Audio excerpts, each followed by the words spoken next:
दोस्तों नमस्कार। स्वागत है आपका अपने चैनल साथी गुरु में। उम्मीद करता हूँ आप सभी अच्छे होंगे। साथियों, आज हम बात करेंगे भारतीय इतिहास के नेक्स्ट टॉपिक वैदिक संस्कृति के बारे में और इससे संबंधित कुछ महत्वपूर्ण प्रश्नों पर हम चर्चा करेंगे। ये मेरे हिसाब से प्रश्न बहुत ही महत्वपूर्ण हैं और ये किसी न किसी परीक्षा में आए हुए हैं। तो आइए शुरू करते हैं आज का ये वीडियो। वैदिक संस्कृति। वैदिक काल सन 1500 ईसा पूर्व से 600 ईसा पूर्व तक के कालखंड को वैदिक संस्कृति की संज्ञा दी जाती है। वैदिक काल के दो भाग हैं, एक ऋग्वैदिक तथा उत्तर वैदिक। वैदिक सभ्यता भारत की प्राचीन सभ्यता है जिसमें वेदों की रचना हुई है। वैदिक शब्द वेद से बना है जिसका अर्थ होता है ज्ञान। वैदिक संस्कृति के निर्माता आर्य थे। वैदिक संस्कृति में आर्य शब्द का अर्थ होता है श्रेष्ठ, उत्तम, अभिजात, कुलीन तथा उत्कृष्ट होता है। दोस्तों, इस पर प्रश्न पूछा भी गया है एक आध बार कि आर्य शब्द का अर्थ क्या है। तो इनमें से कोई भी ऑप्शन में हमें मिल जाएगा, श्रेष्ठ, उत्तम, अभिजात, कुलीन तथा उत्कृष्ट। सर्वप्रथम सन 1853 ईस्वी में आर्य शब्द का प्रयोग एक श्रेष्ठ जाति के आशय से किया था। मैक्स मुलर एक विद्वान थे और इन्हीं के अनुसार ये वैदिक संस्कृति का काल जो है बताया गया है और अधिकांश विद्वान प्रोफेसर मैक्स मुलर के विचारों से सहमत हैं कि आर्य मूल रूप से मध्य एशिया के निवासी थे।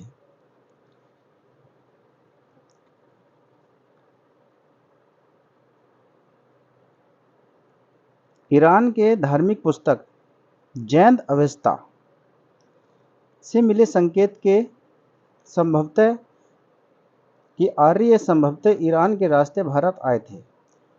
कुछ इतिहासकार मानते हैं कि आर्य मध्य एशिया से आए और उन्होंने खैबर दर्रे के जरिए भारत में प्रवेश किया और यह खैबर दर्रा हिंदू कुश पहाड़ में स्थित है। दोस्तों, खैबर है, थोड़ा गलत मिसप्रिंट हो गया, इसे खैबर समझे। वैदिक सभ्यता भारत की प्राचीन सभ्यता है जिसमें वेदों की रचना हुई है। वैदिक शब्द वेद से बना है जिसका अर्थ होता है ज्ञान। वैदिक संस्कृति के निर्माता आर्य थे और आर्य शब्द का अर्थ होता है श्रेष्ठ, उत्तम, अभिजात, कुलीन तथा उत्कृष्ट। सर्वप्रथम मैक्स मुलर ने सन 1853 में आर्य शब्द का प्रयोग एक श्रेष्ठ जाति के आशय से किया था। सिंधु सभ्यता के विपरीत वैदिक सभ्यता ग्रामीण थी और आर्यों का आरंभिक जीवन पशुचारण पर आधारित था। जी हाँ, कृषि इनका मुख्य कार्य था। 1400 ईसा पूर्व के बोगजकोई, दोस्तों ये नाम बहुत ही महत्वपूर्ण है, बोगजकोई के अभिलेख में ऋग्वैदिक काल के देवता थे जैसे इंद्र, मित्र, वरुण तथा नासत्य, इनका उल्लेख मिलता है। ऋग्वेद की अनेक जानकारी ईरानी भाषा के प्राचीनतम अवेस्ता से मिलती है। ये ईरानी भाषा का एक अभिलेख है, अवेस्ता।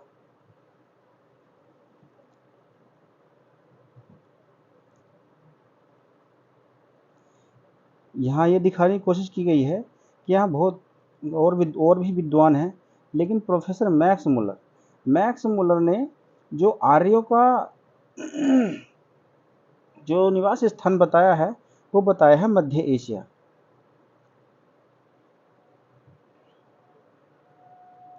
अधिकांश विद्वान प्रोफेसर मैक्स मुलर के विचारों से सहमत हैं कि आर्य मूलतः मध्य एशिया के निवासी थे।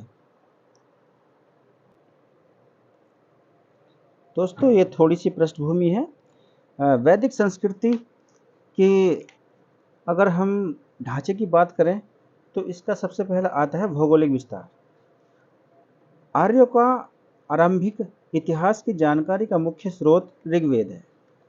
ऋग्वेद से प्राप्त जानकारी के अनुसार आर्यों का विस्तार अफगानिस्तान, पंजाब तथा पश्चिमी उत्तर प्रदेश तक था। सतलज से यमुना तक का क्षेत्र ब्रह्मवर्त कहलाता था। ये ब्रह्मवर्त कहलाता था और यहाँ गंगा व यमुना के दोआब क्षेत्र एवं उसके सीमावर्ती क्षेत्रों पर भी आर्यों ने कब्जा कर लिया था, जिसे ब्रह्मा ऋषि देश कहा गया और कालांतर में संपूर्ण उत्तर भारत में आर्यों ने अपना विस्तार कर लिया, जिसे आर्यावर्त कहा जाता है। ऋग्वैदिक काल की सर्वाधिक महत्वपूर्ण जो नदी है वो सिंधु नदी है। इसका वर्णन कई बार आया है। ऋग्वेद काल की दूसरी सर्वाधिक पवित्र नदी सरस्वती है। ऋग्वेद में सरस्वती को यानी नदियों का प्रमुख कहा गया है। ऋग्वेद में आर्य निवास स्थल के लिए सप्त सैंधव क्षेत्र शब्द का प्रयोग करते थे। सप्त सैंधव क्षेत्र शब्द का प्रयोग क्या करते थे? सरस्वती और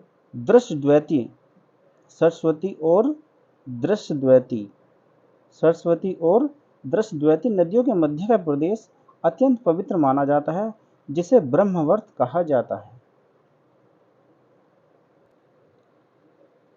दोस्तों ऋग्वेद में हिमालय पर्वत एवं इसकी एक चोटी मुजवंत का भी उल्लेख किया गया है। और यहाँ मैं थोड़ा सा ये बताना चाहूँगा कि ऋग्वैदिक काल में जो नदियों के क्या नाम थे और आज के युग में, आधुनिक युग में उनके क्या नाम हैं। जैसे रावी नदी का प्राचीनतम नाम है परुष्णी। ये बहुत महत्वपूर्ण नदी है और इसका जिक्र, इस पर प्रश्न कई बार पूछा भी जाता है। सतलुज, आज का आधुनिक नाम सतलुज और इसका जो प्राचीन नाम है सतुद्री। और काबुल का है कुंभा। झेलम का है वितस्ता। और इसी क्रम में हम आर्यों के वैदिक संस्कृति के ढांचे के बारे में बात कर रहे हैं, जिसमें दूसरा पॉइंट है इसका राजनीतिक स्थिति। ऋग्वैदिक काल में राज्य का मूल आधार कुल यानी परिवार था। यहाँ कुल माने परिवार होता है। परिवार का मुखिया कुलप अथवा गृहपति कहलाता था। कुलों के आधार पर ग्राम का निर्माण होता था, जिसका प्रमुख ग्रामणी होता था। अनेक ग्राम मिलकर विश्व बनाते थे, जिसका प्रधान विश्वपति होता था। विश्व से जन बनता था एवं जन के शासक राजन कहलाते थे। राज्य अधिकारियों में पुरोहित एवं सेनानी प्रमुख थे। वशिष्ठ रूढ़िवादी एवं विश्वामित्र उदार पुरोहित थे। इन पुरोहितों को हमने अपने रामायण ग्रंथ में भी देखा है। ये नाम से काफ़ी हम परिचित हैं, वशिष्ठ और विश्वामित्र, रामायण महाभारत। इस प्रकार आर्यों की इकाइयाँ 5 हिस्सों में बटी थी, जिसका पहला नंबर 1 पे कुल आता है, दूसरे पे ग्राम, तीसरे पे विश्व, चौथे पे जन और पांचवें पे राष्ट्र। ऋग्वैदिक काल में अनेक जनतांत्रिक संस्थाओं का विकास हुआ, जिनमें सभा, समिति तथा विदथ प्रमुख थे। ऋग्वैदिक काल में महिलाएं भी राजनीति में भाग लेती थी। सभा और समिति राजा को सलाह देने वाली संस्थाएं थी। और सभा श्रेष्ठ एवं संभ्रांत लोगों की संस्था थी, जबकि समिति सामान्य जनता की प्रतिनिधित्व करती थी। विदथ आर्यों की सबसे प्राचीन संस्था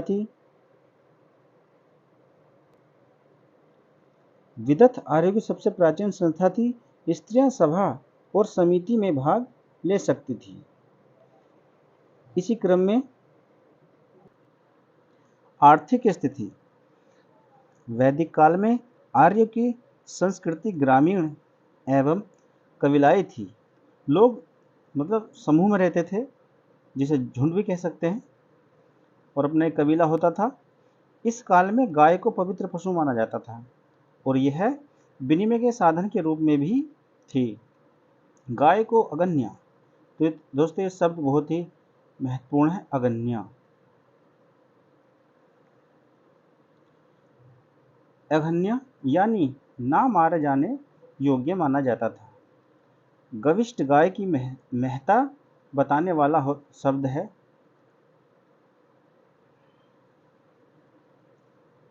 ऋग्वैदिक काल में आर्यों की संस्कृति ग्रामीण एवं कबीलाई थी। इस काल में गाय को पवित्र पशु माना जाता था और यह विनिमय के साधन के रूप में भी थी। गाय को अघन्या यानी ना मारे जाने योग्य माना जाता था और गविष्ठ गाय की महत्ता बताने वाला शब्द है। पणी नामक व्यापारी पशुओं की चोरी के लिए विख्यात थे। पणी नामक व्यापारी पशुओं की चोरी के लिए विख्यात थे। ऋग्वेद में चतुर्थ मंडल में कृषि संबंधी कार्यों का वर्णन मिलता है।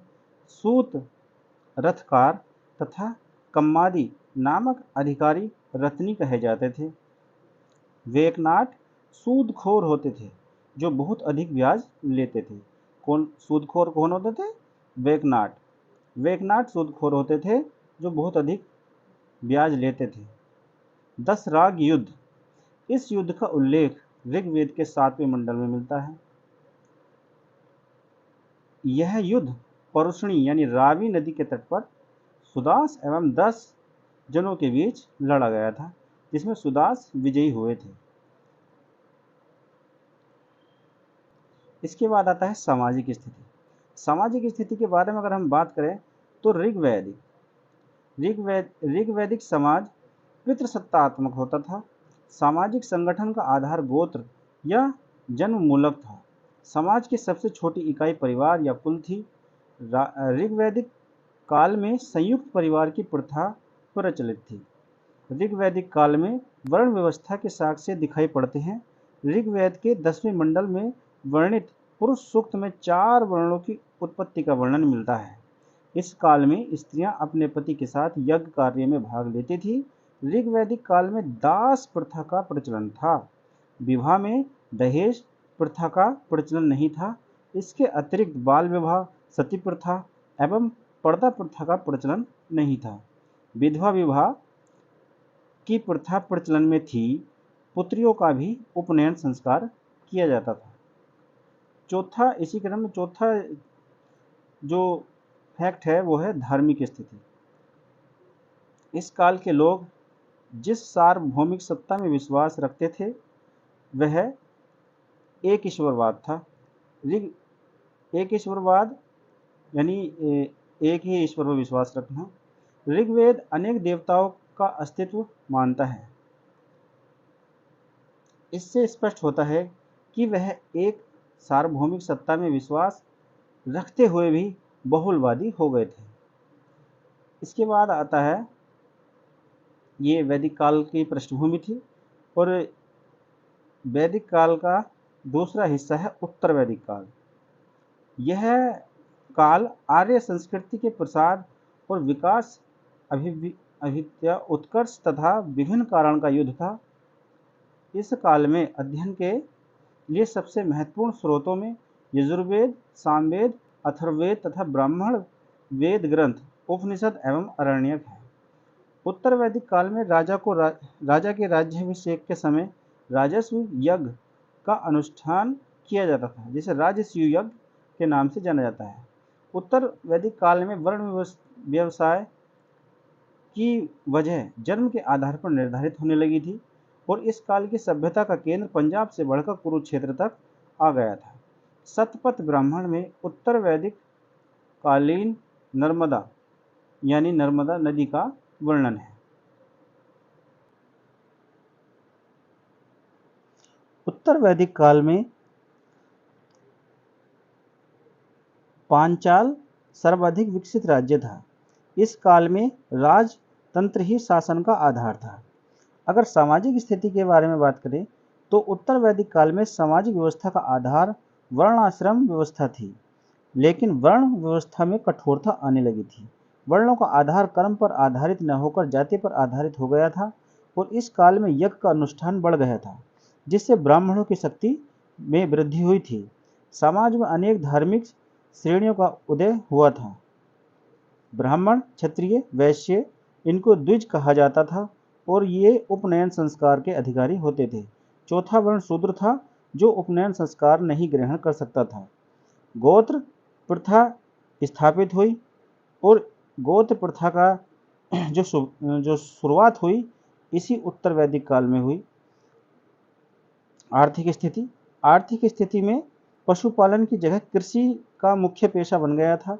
शतपथ ब्राह्मण में कृषि से संबंधित चारों क्रियाओं जुताई, बुआई और कटाई तथा गुड़ाई का उल्लेख मिलता है। इस काल में लोगों के प्रयोग से कृषि क्षेत्र में क्रांति आ गई थी। यजुर्वेद में लोहे के लिए प्रथम अयस एवं कृष्ण अयस शब्द का प्रयोग भी हुआ था। अतरंजी खेड़ा, दोस्तों ये उत्तर प्रदेश में ही है। अतरंजी खेड़ा में पहली बार कृषि से संबंधित लोहे के उपकरण खुदाई में प्राप्त हुए हैं। उत्तर वैदिक काल में समुद्र का ज्ञान हो गया था। धातु शिल्प उद्योग का प्रचलन शुरू हो चुका था और इस युग में धातु गलाने का उद्योग बड़े पैमाने पर होता था।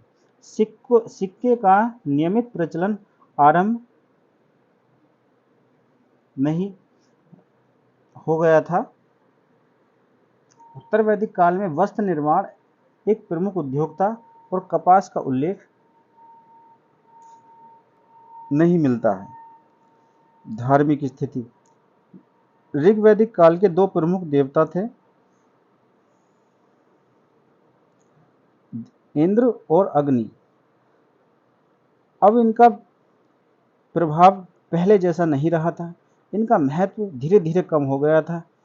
इनके स्थान पर उत्तर वैदिक काल में प्रजापति, जो देवकुल में सृष्टि के निर्माता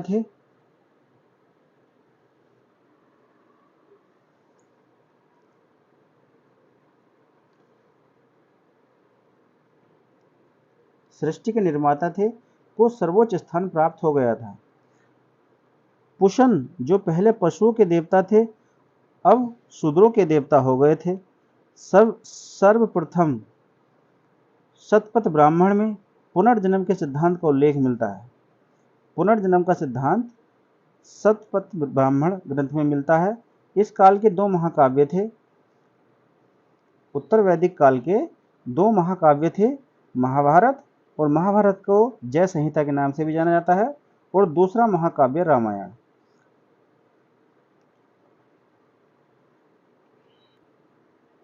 दोस्तों ये पृष्ठभूमि थोड़ी सी इसलिए बताई गई है और यहीं से प्रश्न बनते हैं। तो आइए शुरू करते हैं आज के पहले प्रश्न से। पहला प्रश्न है, आर्य संभवतः कहाँ से आए थे? यूरोप से, मध्य एशिया से, पूर्व एशिया से या अन्य क्षेत्रों से? इसका सही जवाब है दोस्तों मध्य एशिया से। प्रश्न नंबर दो, आर्यों ने जो क्षेत्र सबसे पहले अधिकार में लिया वह कहलाता है नंबर 1 पंजाब, नंबर 2 सप्त सिंधु, नंबर 3 उत्तरी भारत, यह सभी। तो इसका सही जवाब है ऑप्शन नंबर 2 सप्त सिंधु। प्रश्न नंबर 3, आरंभिक वैदिक साहित्य में सर्वाधिक वर्णित नदी है? सिंधु, सतुद्री, सरस्वती, गंगा। इसका सही जवाब है ऑप्शन नंबर 1 सिंधु नदी। प्रश्न नंबर 4, भारत में निम्नलिखित के आने का सही कालानुक्रम क्या है? सोने के सिक्के, आहत मुद्रा चांदी के सिक्के, लोहे का हल या नगर संस्कृति? इसका सही जवाब है ऑप्शन नंबर 4 नगर संस्कृति। दोस्तों इसका सही क्रम है, पहले नंबर पे आएगा नगर संस्कृति, दूसरे नंबर पर आएगा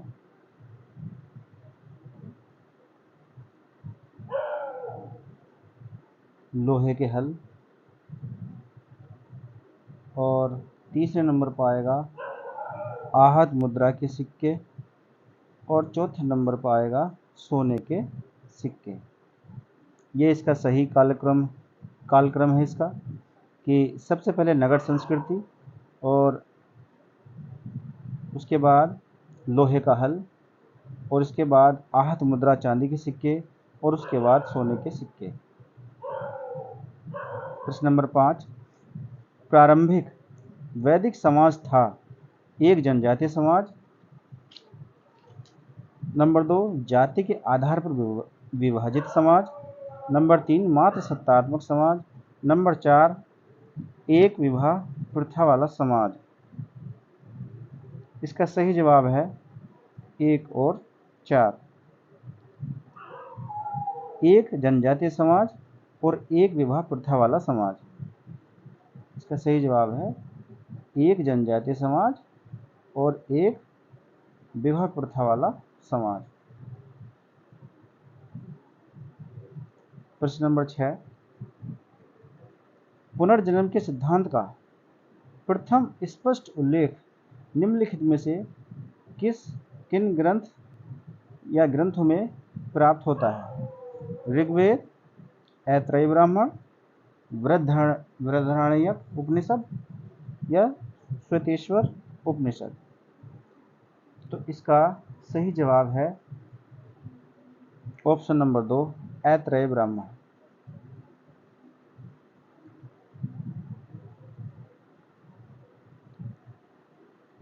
प्रश्न नंबर 7, वर्ण शब्द का प्रयोग वैदिक युग में किस संदर्भ में किया जाता था? किस संदर्भ में किया जाता था? 4, नंबर 1 4 जातियों के लिए, नंबर 2 व्यवसाय समूह के लिए, नंबर 3 श्रम विभाजन के संदर्भ में, और नंबर 4 आर्य और अनार्यों के अंतर को दिखाने हेतु। तो इसका सही जवाब है ऑप्शन नंबर 4, आर्यों और अनार्यों के अंतर को दिखाने हेतु। प्रश्न नंबर 8, वैदिक काल में शासन का प्रधान राजा होता था, जबकि उसकी सहायता करने वाला सर्वाधिक महत्वपूर्ण पदाधिकारी होता था। नंबर 1 ग्रामीण, नंबर 2 राजपति, नंबर 3 सेनापति, नंबर 4 पुरोहित। इसका सही जवाब है ऑप्शन नंबर 4 पुरोहित। प्रश्न नंबर 9, निम्नलिखित में से किसने वेदों का पुनर्गठन किया था? नंबर 1 आदि Shankaracharya, number 2 Patanjali, number 3 Ved Vyas, number 4 Manu. इसका सही जवाब है ऑप्शन नंबर 3 वेद व्यास। प्रश्न नंबर 10, ऋग्वेद काल में जनता निम्न में से मुख्यतया किस में विश्वास करती थी? नंबर 1 मूर्ति पूजा, एकेश्वरवाद, देवी पूजा, बलि एवं कर्मकांड।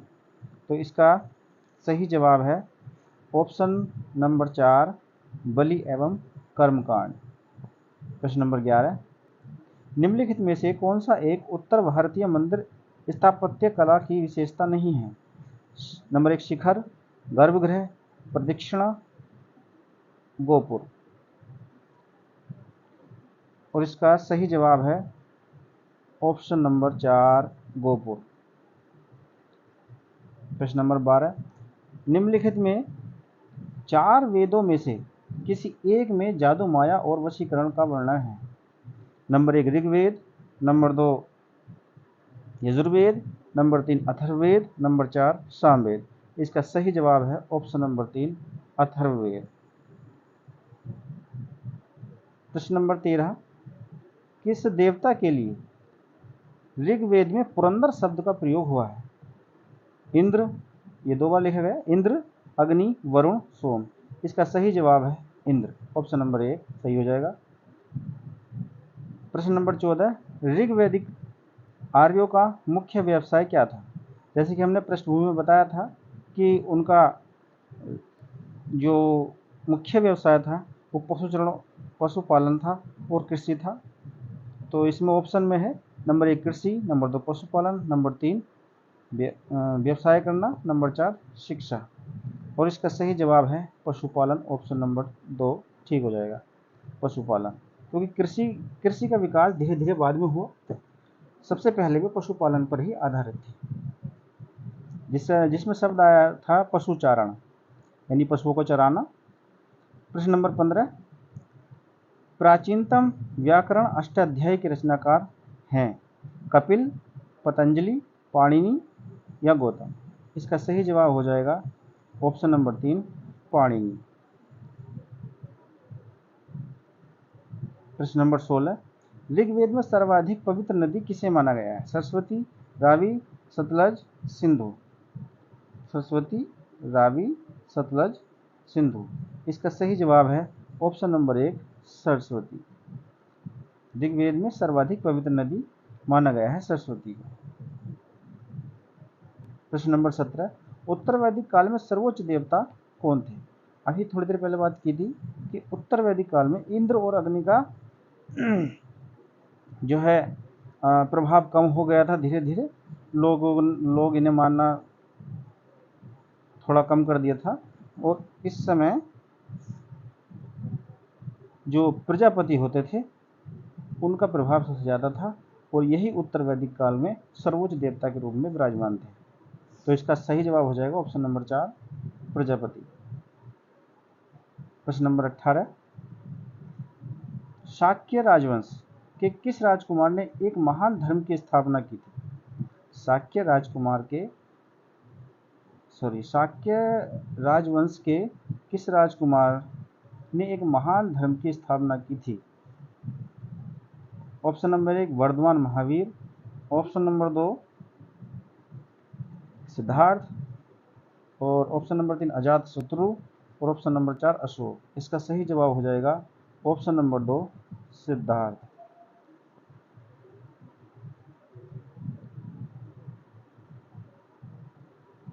प्रश्न नंबर 19, गौतम बुद्ध को बोध गया में ज्ञान प्राप्त हुआ, उन्होंने अपना पहला उपदेश सारनाथ में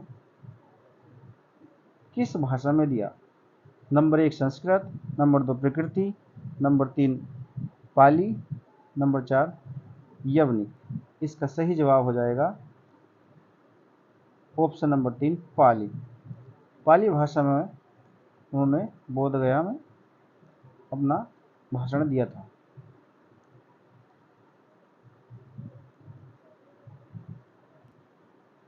प्रश्न नंबर 20, उपनयन समारोह से क्या तात्पर्य है?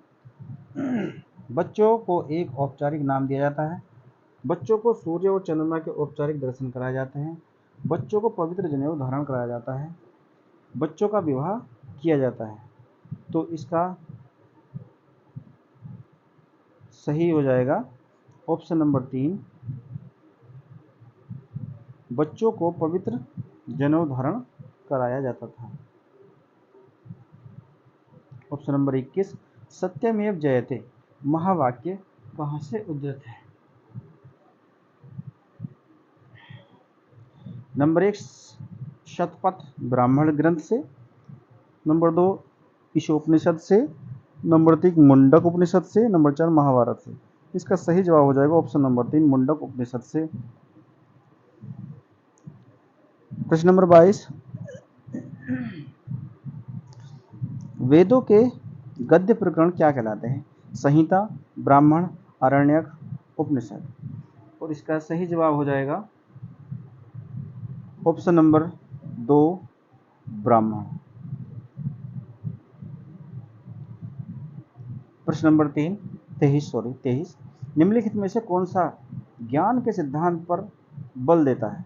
योग दर्शन, वेदांत दर्शन, सांख्य दर्शन या उपनिषद? और इसका सही जवाब हो जाएगा उपनिषद, यानी ऑप्शन नंबर 4 ठीक हो जाएगा।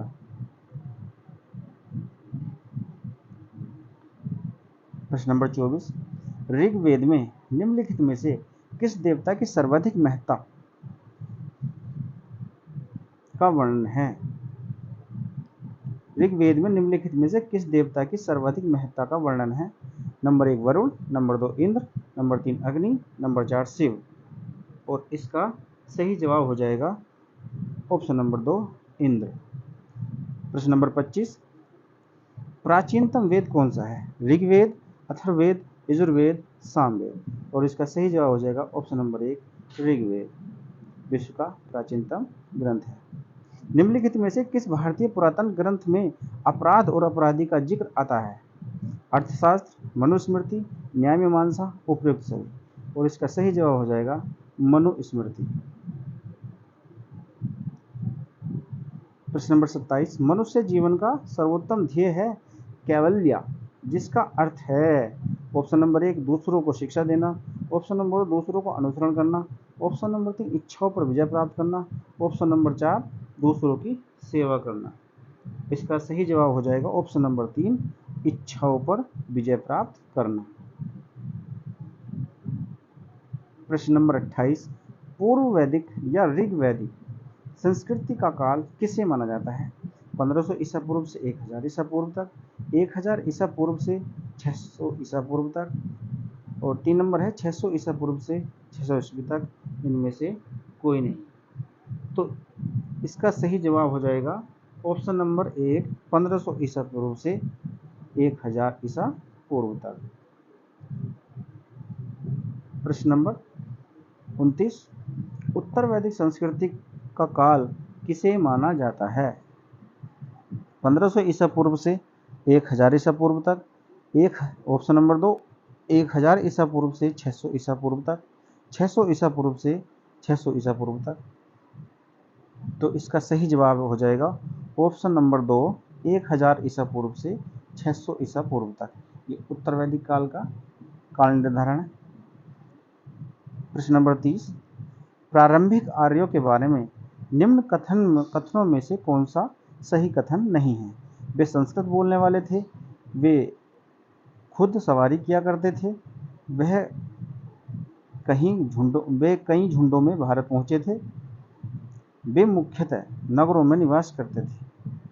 इसका ऑप्शन नंबर 4 ठीक हो जाएगा, वे मुख्यतः नगरों में निवास करते थे, क्योंकि यह सबसे गलत बात है, क्योंकि वे ग्रामीण और कबीलाई इलाके में कबीलों में रहते थे, समूह बनाकर रहते थे, जिन्हें कबीला कहा जाता था, कबीलाई थे आर्य।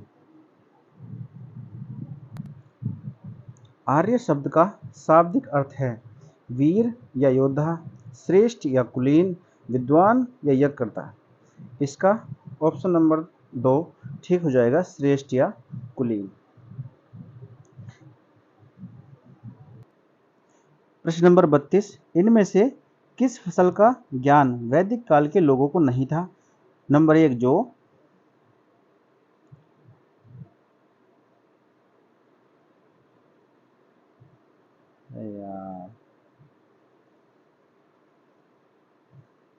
नंबर 1 जौ, नंबर 2 गेहूं, नंबर 3 चावल, नंबर 4 तंबाकू। तो इसका सही जवाब हो जाएगा ऑप्शन नंबर 4 तंबाकू। प्रश्न नंबर 33, उत्तर वैदिक काल के वेद विरोधी और ब्राह्मण विरोधी धार्मिक अध्यापकों को किस नाम से जाना जाता था? नंबर 1 यजमान, नंबर 2 श्रवण, नंबर 3 अथर्वण, नंबर 4 श्रेष्ठिन। तो इसका सही जवाब हो जाएगा ऑप्शन नंबर बी श्रवण, यानी 2 नंबर। प्रश्न नंबर 35, वैदिक गणित का महत्वपूर्ण अंग है शतपथ ब्राह्मण, अथर्ववेद, शुल्ब सूत्र, छांदोग्य उपनिषद। तो इसका सही जवाब हो जाएगा शुल्ब सूत्र, जो ऑप्शन नंबर 3 ठीक है।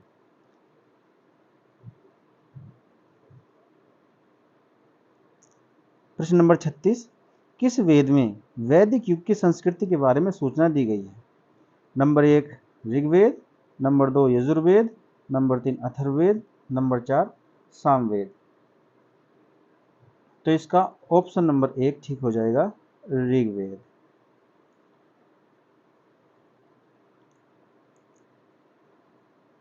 प्रश्न नंबर 37,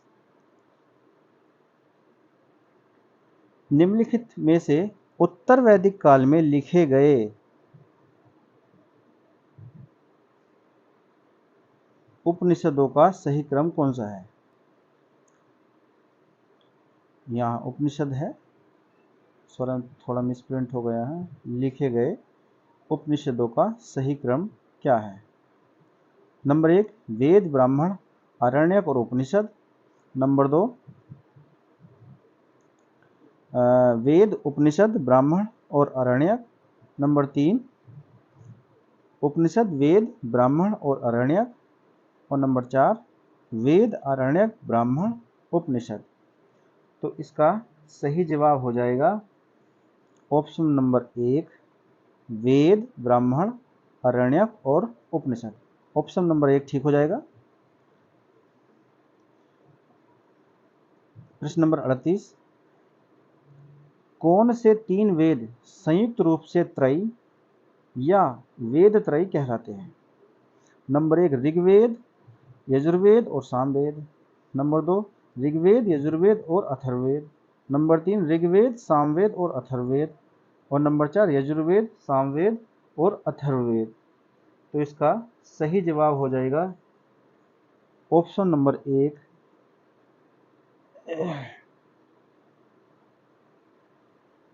ऋग्वेद, यजुर्वेद और सामवेद। प्रश्न नंबर 39, भारतीय संगीत का आदि ग्रंथ कहा जाता है? और दोस्तों इसी प्रश्न को ऐसे ही पूछा जाता है, सॉरी चलो ये तो बाद में बताएंगे। भारतीय संगीत का आदि ग्रंथ कहा जाता है ऋग्वेद, उपनिषद, यजुर्वेद, सामवेद। तो इसका सही जवाब हो जाएगा ऑप्शन नंबर 4 सामवेद। साम का अर्थ होता है गान यानी संगीत। तो ये सवाल कई बार ऐसे भी पूछा गया है कि संगीत में वेद कौन सा है? तो इसका सही जवाब हो जाएगा सामवेद।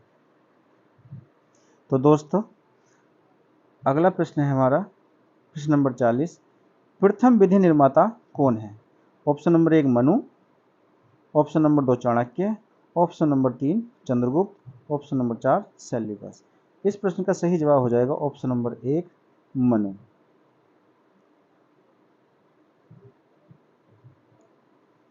तो दोस्तों ये थे हमारे आज के 40 प्रश्न। और यदि आपको अच्छा लगे तो प्लीज़ चैनल को सब्सक्राइब कर देना और लाइक कर देना और शेयर करना दोस्तों, जिससे दूसरे बच्चों का भी लाभ